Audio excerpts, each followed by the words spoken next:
오늘 하나님께서 우리들에게 주시는 말씀은 신세계, 신세대, 민수기 26장 1절에서 2절, 51절에서 54절의 말씀입니다.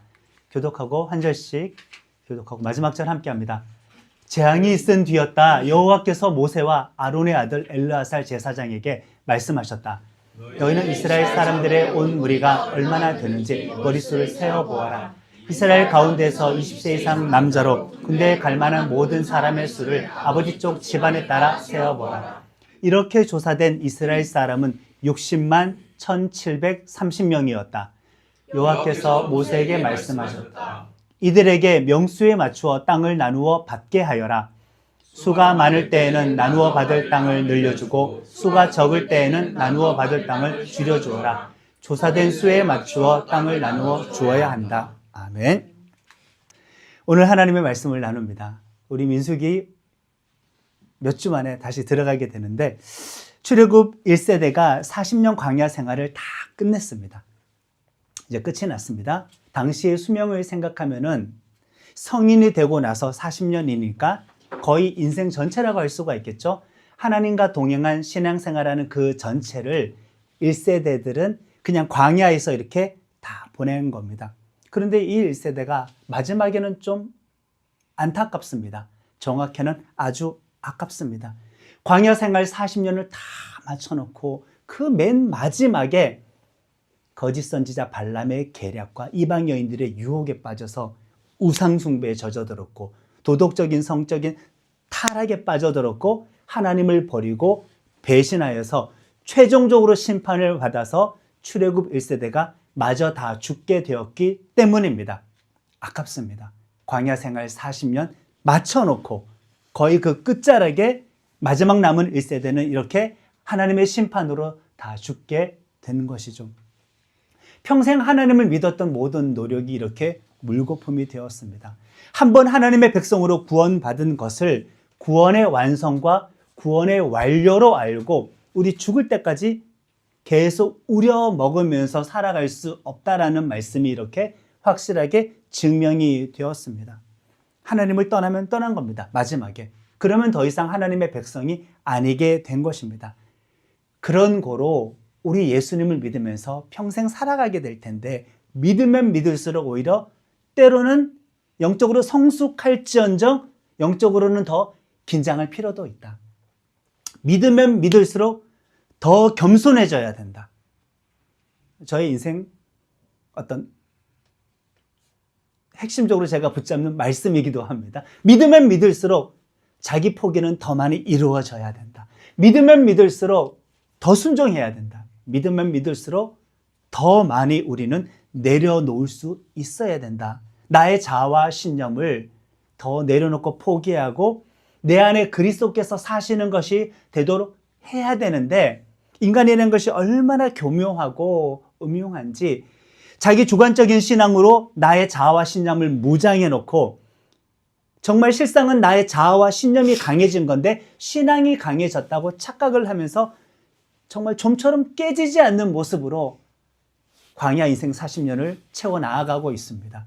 인생의 횟수를 나이를 채워 나가고 있습니다. 진짜 우리 모두는 깨져야 합니다. 우리 1절과 2절의 말씀을 다시 한번 합니다. 재앙이 있은 뒤였다.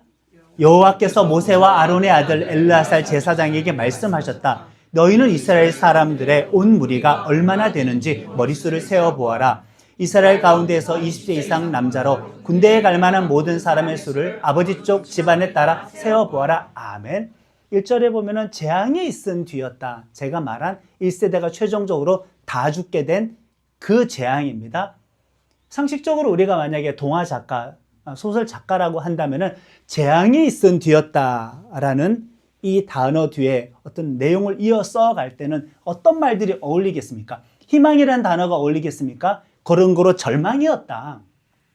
모든 계획은 다 습보로 돌아갔다. 몰락해버렸다. 아주 그냥 망해버렸다. 슬픔이었다. 비통이었다. 이 내용이 인간적으로 논리적으로 더 어울리지 않습니까? 재앙이 있은 뒤였다. 그리고 그 다음은 부정적인 내용과 나쁜 이야기가 나와야 되는데 하나님은 사람의 실패를 사람의 실패로 그대로 버려두지는 않으셨습니다. 바로 이어지는 말씀이 인구조사하라. 민수기 1장으로 또 돌아가는 겁니다. 민수기 1장이 인구조사였거든요. 제2의 출애굽 시작하자, 새 출발 시작하자 그 말씀입니다. 하나님은 모세와 아론의 아들 대제사장 엘르아살에게 이렇게 명령했습니다. 20세 이상으로 싸움에 나갈 만한 사람 또다시 인구조사 해라.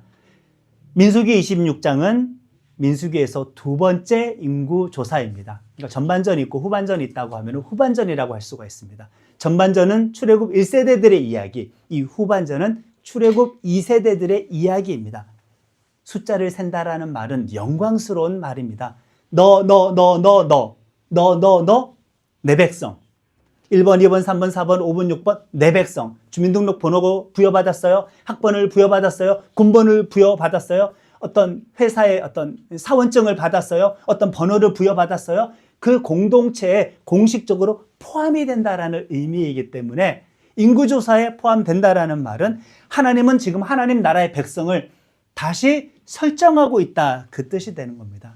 제2의 출애굽 맞죠? 새 출발이 맞습니다.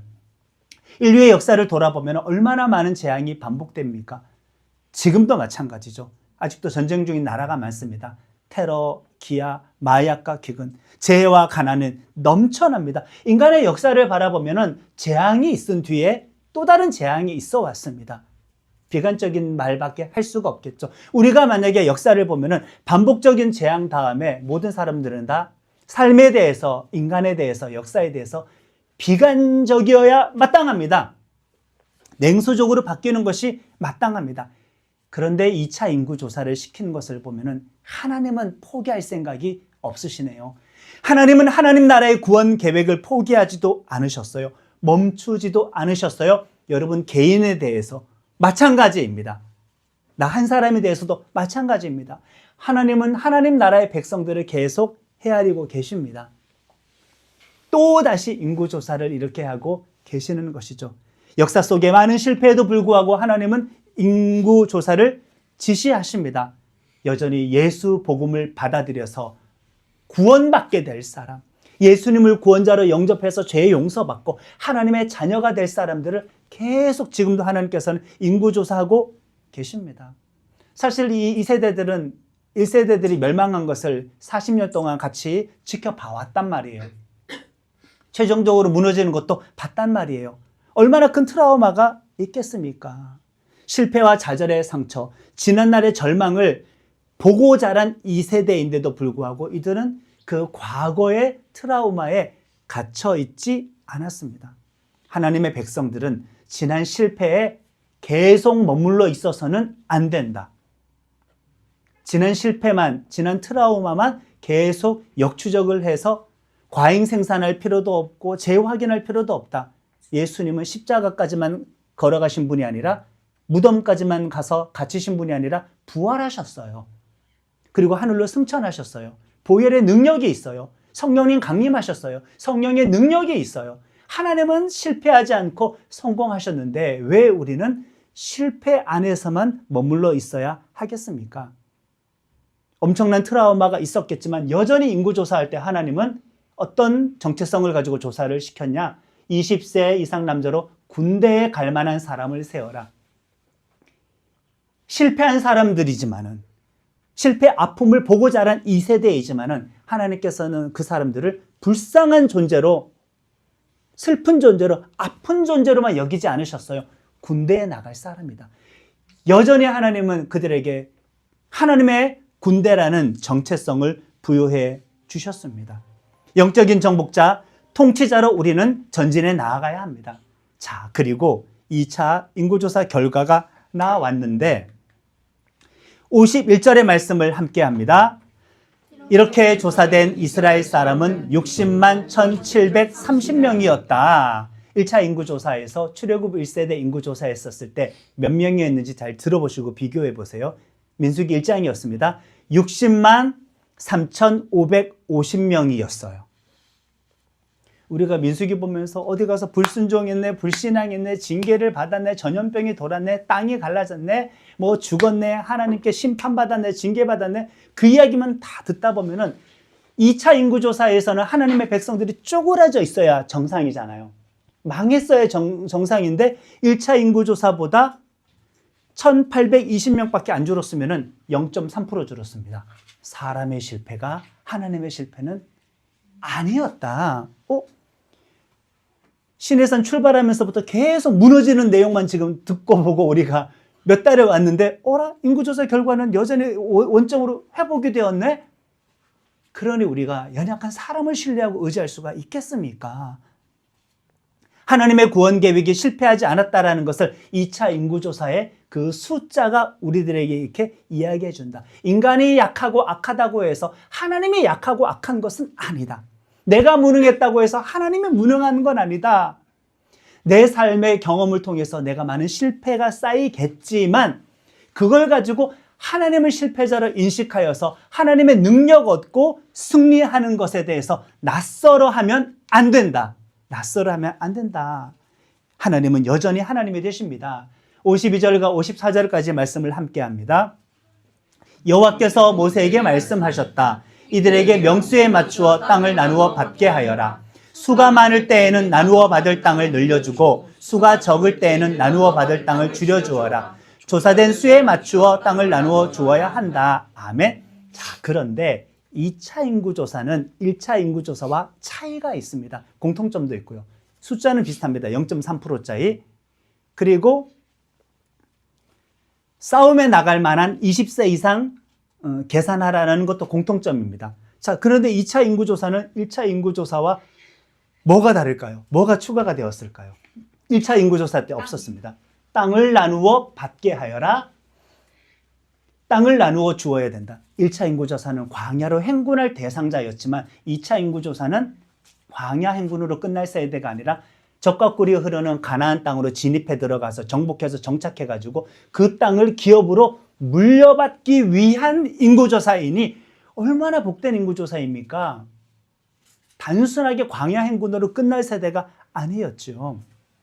2차 조사는 가나안 정복과 땅 분배를 위한 인구조사이니 1차 때보다 2차가 훨씬 더 희망적이죠. 얼마나 희망적입니까? 여기에 포함된다니 좋은 소리입니다. 1차가 하나님 나라로 출발하는 구원의 여정을 위한 인구조사였다고 한다면 2차는 하나님 나라에 진입해서 구원의 열매를 상속받기 위한 인구조사입니다. 그런데 지금 민수기 끝났나요? 아직? 안 끝났죠? 요단강 건너갔나요? 안 건너갔죠? 가나안 정복전쟁 시작됐나요? 아직 안 되었습니다. 그 여호수아서까지 가야 됩니다. 아직 요단강 건너가지 않았어요. 가나안 땅에 진입하지 않았어요. 정복전쟁 하지도 않았어요. 도덕적으로 종교적으로 타락하고 오염된 그 백성을 향하여 정복전쟁을 해서 승리한 것도 아니고 땅을 정착한 것도 아닌데 벌써 뭘 이야기하고 있어요?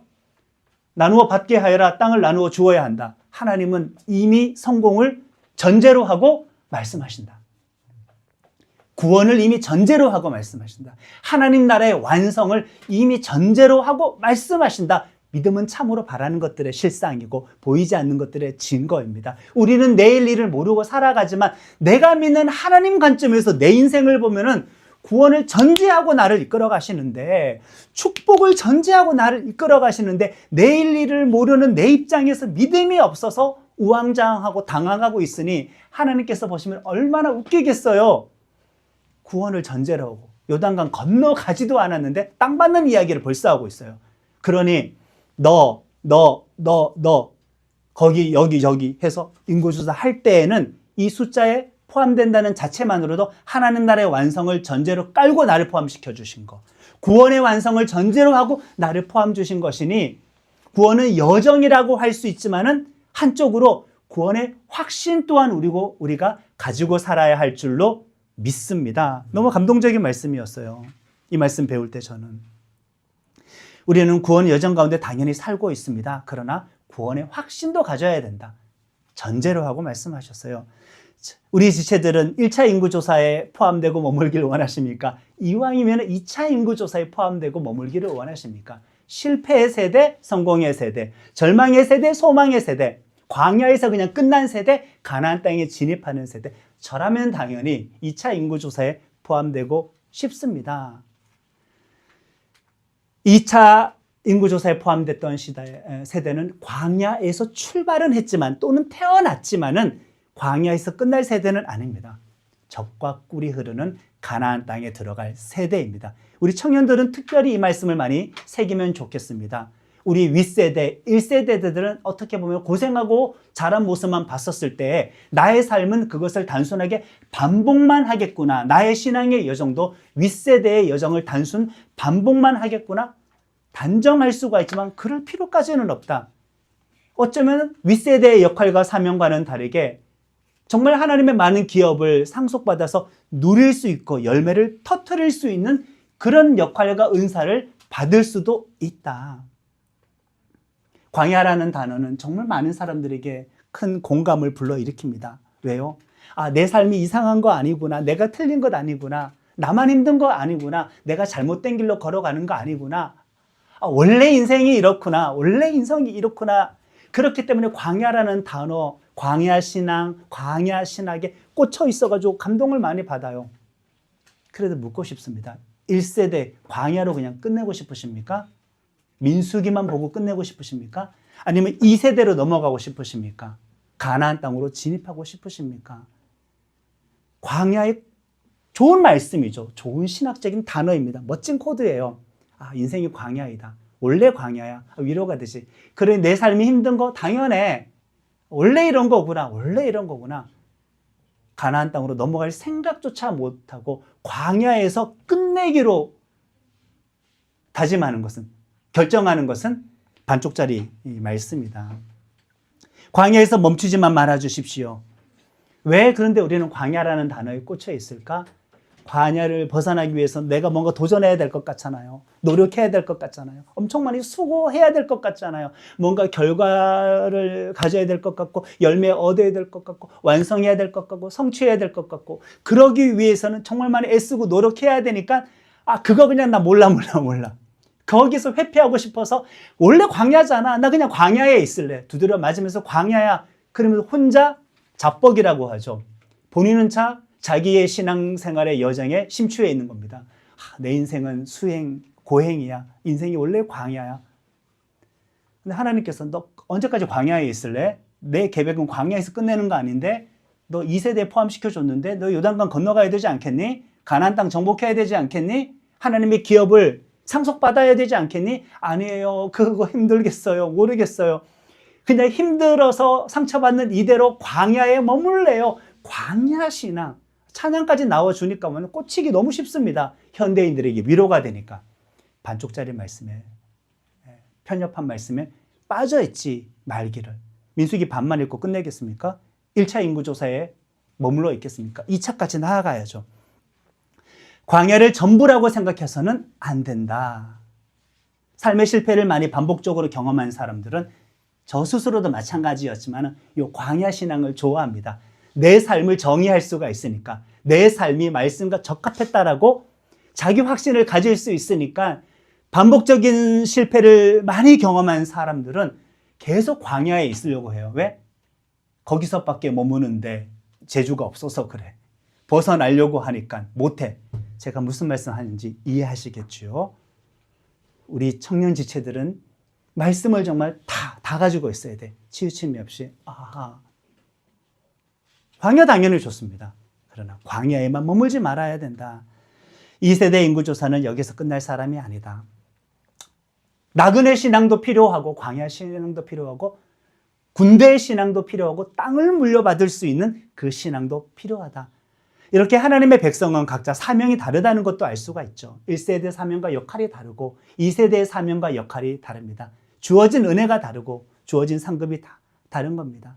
누군가는 씨를 뿌려야 되지만 누군가는 물을 줘야 되고 누군가는 자라게 하는 사명이 있는데 각자 다릅니다.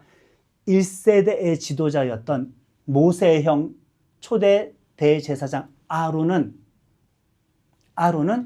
앞서 먼저 죽었습니다. 2차 인구조사에 포함 못 되었습니다. 가나안 땅 못 건너갔어요. 모세의 누이 여선지자 미리암도 앞서서 먼저 죽었습니다. 2차 인구조사에 포함 못 되었습니다. 가나안 땅 못 건너갑니다.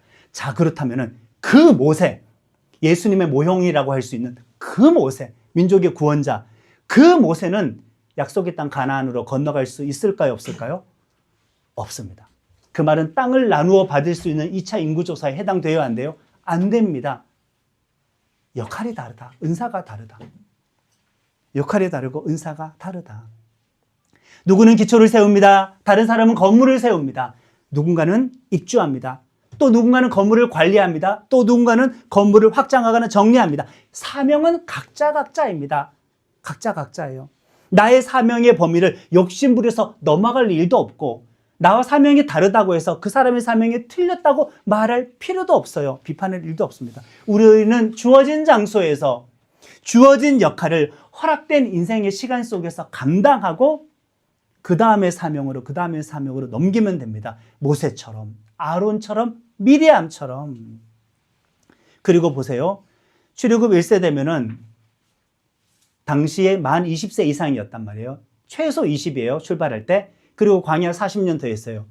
그러면 출애굽 1세는 몇 세 이상이라는 말이죠? 60세 이상입니다. 60세 이상의 영성과 그 리더십과 그 역할과 은사가 요단강 건너서 가나안 땅에 들어가면 전쟁해야 되는 시기입니다. 고령화가 되었는데 전쟁에 적합합니까? 틀립니까? 모세의 리더십이 전쟁에 적합합니까? 틀립니까? 안 맞아요. 여호수아가 더 어울려요. 그러니 인간적으로 보더라도 역할은 다르다. 은사는 다르다. 1세대와 2세대 이렇게 차이가 있습니다. 예수님도 공생애를 30살에 시작했죠. 이제 광야 40년 더 한다 치면은 70세면은 은퇴할 나이지 않습니까? 70세 은퇴가 참 우연은 아닌 것 같습니다. 나이에 맞는 역할이 있다. 영포티라는 말이 있으면서 저도 거울을 보면서 후드티 입으면은 참 주책이다. 억지로 젊어지려고 하네. 이제 영포티도 아니죠. 영피프티가 되어버렸는데 근데 트레이닝 바지 입고 후드티 입고 거울에 서거나 뭐 좀 돌아다니면은 나이에 안 맞게 돌아다니는 것 같아. 청년들이 MZ들이 약간 놀린다고 하더라고요. 나이에 맞지 않게 나이 들어감에 대해서 부정하는 것으로 보이는 나이 들어감에 대해서 틀린 것으로 해석하는 그 세대. 나이는 들어가는 거고 나이에 맞게 행동하면 되는데 옷차림으로부터 어떻게든 젊어져야 되는데 나이에 맞는 역할이 반드시 있다. 최전선에서 전쟁하면서 살아야 하는 세대가 있고 그러면 어떻게 우리는 물러나라는 말인가 역할은 없나? 역할은 다르겠죠. 기도하는 사람이 될 수는 있겠죠. 영적인 최전선에 아니 물리적인 최전선에 설 수는 없어도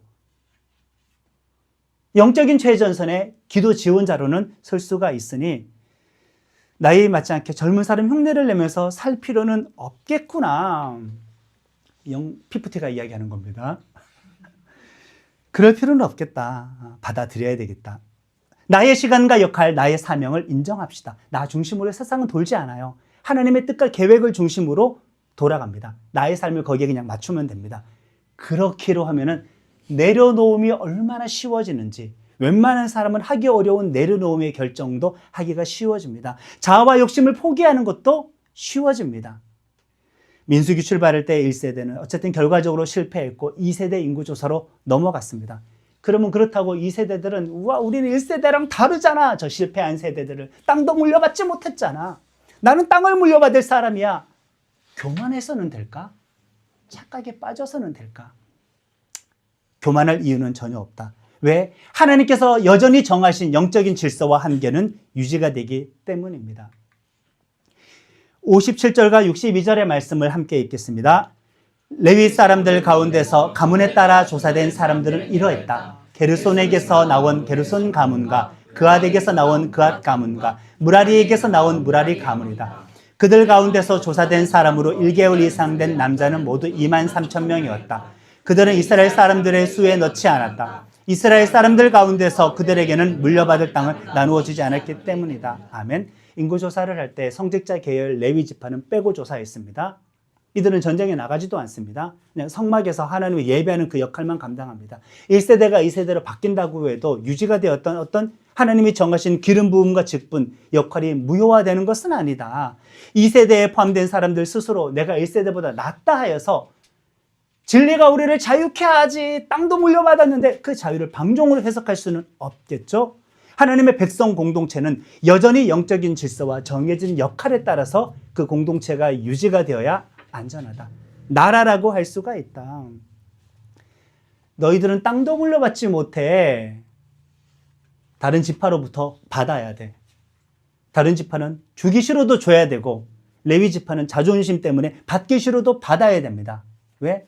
하나님이 정하신 은사와 역할에 따라 상호 의존의 영적인 질서를 수립해라. 상호 의존의 경제 질서를 수립해라. 하나님께 직접 받고 싶은데요. 저희 자존심 살리고 싶은데 그거 안 된다. 내 법칙은 아니다. 세대가 바뀌었어도 유지가 되는 하나님의 말씀은 여전히 유지가 된다. 은사에 따라서 상호 의존적인 이 역할 구분을 하나님께서 설정을 해 놓으신 얼마나 안전한가. 땅까지 물려받고 가나안 정복하는 세대로 승리를 전제로 이 약속의 말씀을 받았으니 잘못하면은 교만 뻗쳐 나가지 않겠습니까? 너의 한계는 이거야라고 설정해 두신 것이 큰 은혜입니다. 64절 함께 합니다. 이들 가운데는 시나이 광야에서 모세와 제사장 아론이 이스라엘 사람의 수를 조사할 때 그들에게 조사되었던 사람은 한 사람도 없었다. 엄청난 축복의 말씀이 있어서 방심하기 쉬운데 레위인과 너희들의 역할 구분에 대해서 다른 인구 조사를 통하여 한 번 더 한계를 확인시켜 준 다음에 또 한 번 겁주는 말씀하셨어요. 1차 때 인구조사된 성인들 중에 가나안 정탐꾼 사건으로 내가 한 명도 못 들어가고 광야에서 다 죽는다고 했지? 실제로 그대로 되었어라고 하나님을 경외해야 할 수밖에 없는 것에 대해서 한 번 더 경고의 말씀도 주십니다. 좋은 말씀만 주신 게 아니라 경고의 말씀도 주셨죠. 은혜 위에 은혜라, 전적인 은혜다, 일방적인 은혜와 사랑이다라고 해서 하나님의 인과응보에 대해서도 우리가 잊어버리기 쉽지만 하나님은 인과응보의 질서를 깨지는 않으셨어요. 하나님은 율법을 헌신짝처럼 폐기하진 않으셨어요. 율법을 복음으로 성취하셨어요. 율법을 복음으로 완성하셨어요. 율법의 제대로 된 정신을 복음으로 구현하셨지 앞서 하셨던 모든 말씀을 폐기하신 것은 아니다. 일방적인 은혜와 전적인 사랑만 알고 있으면 안 되고 불신앙과 불순종에 대해서는 64절의 말씀은 한 사람도 없었다. 1세대 다 죽었다 이거예요. 단 2사람을 일단 빼고 1세대 중에서 유일하게 단 2사람만 2세대 인구조사에 포함이 되는데 65절 함께 여호와께서 모세와 아론에게 말씀하시기를 그들은 반드시 광야에서 죽을 것이라고 하셨기 때문이다. 그들 가운데서 남아있는 사람은 여분네 아들 갈렙과 눈의 아들 여호수아 뿐이었다. 아멘. 하나님께서 가장 중요하게 여기시는 것이 어떤 것인지 주님의 말씀에 대해서 확실하고도 끝까지 믿을 수 있는 사람. 하나님에 대한 믿음은 하나님께서 엄청나게 축복하신다. 모두가 불신앙과 불순종으로 여론 자체가 그렇게 흘러들어갈 때에 나 혼자 바보 같아도 온 세상이 점점 종교가 쇠퇴하고 기독교가 쇠퇴하고 뭐 천주교든 불교이든 세속화 시대로 가면서 종교인이 사라지는데 시대가 그렇게 간다고 해서 휩쓸려 갈 것이 아니라 그럼에도 불구하고 여호수아와 갈렙처럼 여전히 하나님을 믿는 사람에 대해서 하나님이 모른 척하지는 않으신다. 당연히 다 알고 계신다. 이들에게 주시는 축복은 또한 엄청납니다. 믿음의 유산은 엄청납니다. 이들이 받았던 믿음에 대한 그 축복과 그 상급은 세대를 넘어갑니다. 여호수아가 속한 에브라임 지파는 북쪽에서 가장 강한 지파가 되었고 갈렙이 속한 유다 지파는 남쪽에서 가장 강한 지파가 되었으니 이 2사람의 믿음을 통하여서 이 두 지파는 장차 가장 강대해지는 지파로 발전하게 됩니다. 물론 나중에 이 2지파 중심으로 남북 이스라엘로 분열이 되어서 나라가 갈라지기는 합니다. 어쨌든 하나님께서 주셨던 믿음에 대한 상급은 세대를 거듭하여 넘어가게 해 주셨다. 신세계 앞에서 신세대가 일어섰습니다. 세상이 변해도 세상 속에서 하나님의 구원받는 백성 숫자 세는 신세대, 영적인 신세대 세우는 일을 하나님은 멈추지 않으시고 진행하시는데 우리가 이제 예수 그리스도를 구주로 영접하였으니 우리가 거기에 포함된 사람이라고 할 수가 있겠죠. 세상이 변해도 하나님은 변치 않고 역사가 실패를 반복해도 하나님의 구원 계획, 하나님 나라의 완성은 결코 실패하지 않는다. 완성해 놓고 성취해 놓고 지금 그렇게 역사를 인도하고 계십니다. 그렇기 때문에 요한 계시록이라는 것이 있고 예언사라는 게 있죠. 하나님의 말씀 속에서는 완성된 시점을 이미 보고 있기 때문에 예언자들 통해서 현재를 관통하여 미래를 품고 있는 예언적인 말씀을 성경에 많이 담아주셨지 않았겠습니까? 말씀은 고로 현재이지만 미래의 성취까지도 다 포함하고 있다. 하나님이 정하신 영적인 권위와 질서와 부르심을 따라서 여러분 세대에 맞는, 우리 세대에 맞는 그 은사를 끝까지 감당하면서 살아가는 성도들이 되길 예수님의 이름으로 축복합니다. 믿으면 믿을수록 더 겸손하고 순종하고 내려놓을 수 있는 그런 성도가 되기를 예수님의 이름으로 축복합니다. 땅을 상속받을 두 번째 인구조사에 포함되길 예수님의 이름으로 축복합니다. 아멘. 주님이 주신 땅으로 한 걸음씩 나아갈 때에 수많은 적들과 견고한 성이 나를 두렵게 하지만 주님을 신뢰함으로 주님을 의지함으로 주님이 주시는 담대함으로 큰 소리 외치며 나아가네. 이 산지를 내게 주소서. 그날에 주께서 말씀하신 이제 내가 주님의 이름으로 그 땅을 취하리니 이 산지를 내게 주소서. 그날에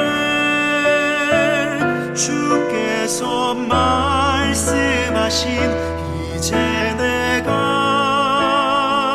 주님의 이름으로 그 땅을 취하리니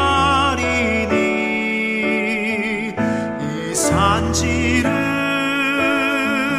내게 주소서. 그날에 주께서 말씀하신 이제 내가 주님의 이름으로 그 땅을 취하리니